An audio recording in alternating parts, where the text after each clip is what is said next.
सुप्रभात छात्रों, ये हमारी तीसरी वीडियो है जिसमें हम जानेंगे कि तीन चर वाले रैखिक समीकरण का सॉल्यूशन मैट्रिक्स मेथड यानी इनवर्स मेथड से कैसे करेंगे। इससे पिछले वीडियो में हम आपको बताए थे क्रेमर्स रूल से।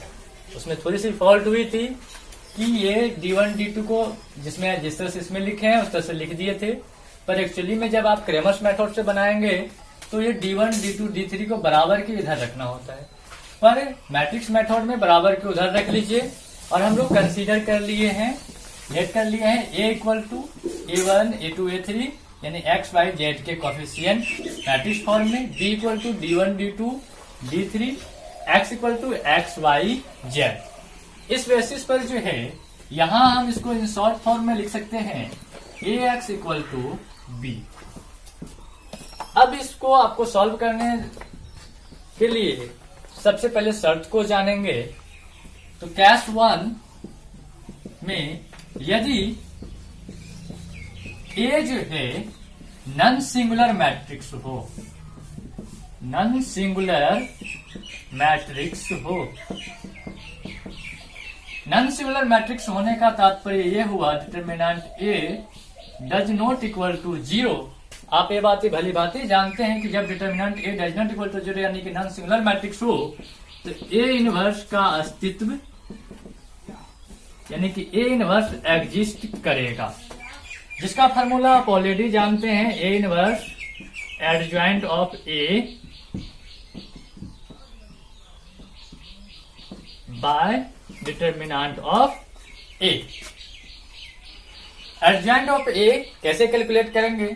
तो मैट्रिक्स A जो दिया हुआ है इसके कोफैक्टर्स को हम लोग निकाल लेंगे।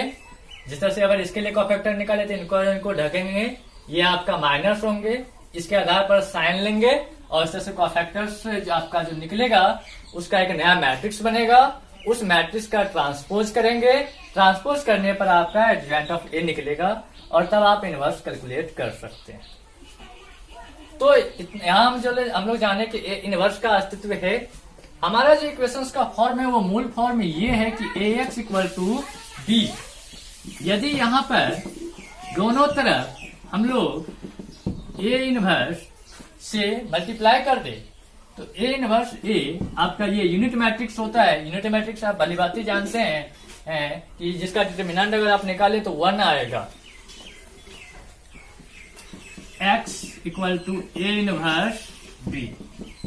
और यूनिट मैट्रिक्स से जब आप किसी में भी गुना करते तो आपका वो y मैट्रिक्स रह जाता है, उसमें चेंज नहीं होता है, यानी कि x equal to a inverse b। ये a इनवर्स का जो वैल्यू है यहाँ देख लीजिए। इस बेसिस पर आप x इक्वल टू लिख सकते हैं adjoint A into b by determinant of A। जब आपका ये A इनवर्स का अस्तित्व हो यानी कि नॉन सिंगुलर मैट्रिक्स हो तो ऐसे संदर्भ में आपका ये कंसिस्टेंट होते हैं, आपका समीकरण निकाय और अद्वितीय हल होते हैं। और वह अद्वितीय हल आप इस x का वैल्यू के एडजॉइंट निकाल करके और यहाँ जो b है इससे मल्टीप्लाई करके और जो डिटरमिनेंट निकालेंगे इनका उनसे आप डिवाइड करके वैल्यू ऑफ x आप निकाल सकते हैं कंपेरिजन करके, क्योंकि इधर भी आपका जो फॉर्म बनेगा वो मैट्रिक्स फॉर्म बनेगा और आप दोनों तरफ जो है तुलना कर सकते हैं। चलिए अब हम लोग आगे बात करेंगे केस 2 पे। केस 2 में यदि मैट्रिक्स A आपका सिंगुलर मैट्रिक्स हो जाए, A सिंगुलर मैट्रिक्स हो, सिंगुलर मैट्रिक्स हो यानी determinant A equal to 0।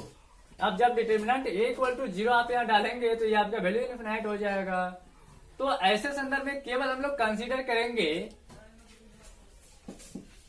Adjoint A into B पर।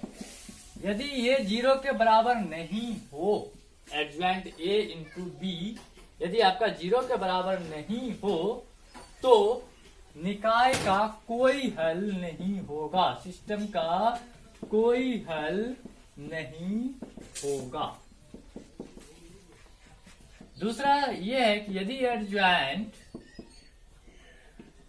A into B equal to 0 तो अनेक हल होंगे, यानी कि कंसिस्टेंट होंगे, अनेक हल होंगे, कंसिस्टेंट होंगे।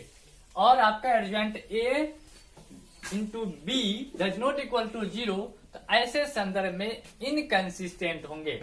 तो मैट्रिक्स मेथड में यदि आपको असंगत की बातें करे, इनकंसिस्टेंट की बातें करे, कि आपको सिद्ध करना है कि समीकरण निकाय जो है इनकंसिस्टेंट है, तो उसके लिए आप एडजॉइंट ए इंटू बी निकाल कर देखे और वह 0 नहीं आ रहा है, तो आप ये कहेंगे कि समीकरण निकाय का कोई हल नहीं होगा, यानी ये इनकंसिस्टेंट है, ये विरोधी है। यदि इक्वल टू 0 हो गया तो उसका अनेक हल हो जाएंगे, अनेक हल हो जाएंगे, कंसिस्टेंट हो जाएंगे और अविरोधी होंगे। अगर ये संदर्भ है कब, जब आपका determinant of A equal to 0 हो जाए। लेकिन यदि determinant A does not equal to 0 हो जाए तो ये आपका कंसिस्टेंट रहेंगे और अद्वितीय हल होंगे। तो इस तरह से जो है आप मैट्रिक्स मेथड के द्वारा जो है 3 चर वाले रैखिक समीकरण का हल कर सकते हैं। और इसमें सबसे ज्यादा महत्वपूर्ण आपको ये आना चाहिए कि आप इनवर्स कैसे निकालेंगे, और इनवर्स निकालने के लिए आपको एडजॉइंट कैसे निकालना है ये जानना होगा। हम थोड़ी सी हिंट्स दे देते हैं कि एडजॉइंट कैसे निकालना है। एडजॉइंट निकालने के लिए आपको कोफैक्टर चाहिए। जैसे यदि इसका एडजॉइंट कोफैक्टर निकाले, जैसे पहला एलिमेंट के लिए जिसको हम लोग 1 1 की बातें करते हैं, A11, तो आप इनको ढक दे, इनको ढक दे, यहाँ आपका जो बच जाएगा वो बचेगा B2 C2 B3 C3। Sign देखे तो 1 1 2 यानी कि सम हो गया, प्लस साइन होगा। उसी तरह से इस एलिमेंट के लिए भी निकालेंगे, जो आपका हो जाएगा A12, इसके लिए भी निकालेंगे, इसके लिए भी निकालेंगे। इस तरह से 9 एलिमेंट के लिए निकालेंगे और ये 9 एलिमेंट निकाल करके जो एक नया मैट्रिक्स बनेगा, जिसमें आपका ये 1 1, ये 1 2, यहाँ 1 3, फिर A 2 1, A 2 3, सॉरी 2 2, 2 3। इस तरह से जो आप एक नया मैट्रिक्स को फॉर्म कर पाइएगा। और इसका जो ट्रांसपोज करेंगे, फिर आप ये ट्रांसपोज करने के पश्चात जो है ये आपका वो फॉर्म होगा एडजॉइंट का, यानी कि transpose C equal to adjoint of A होगा।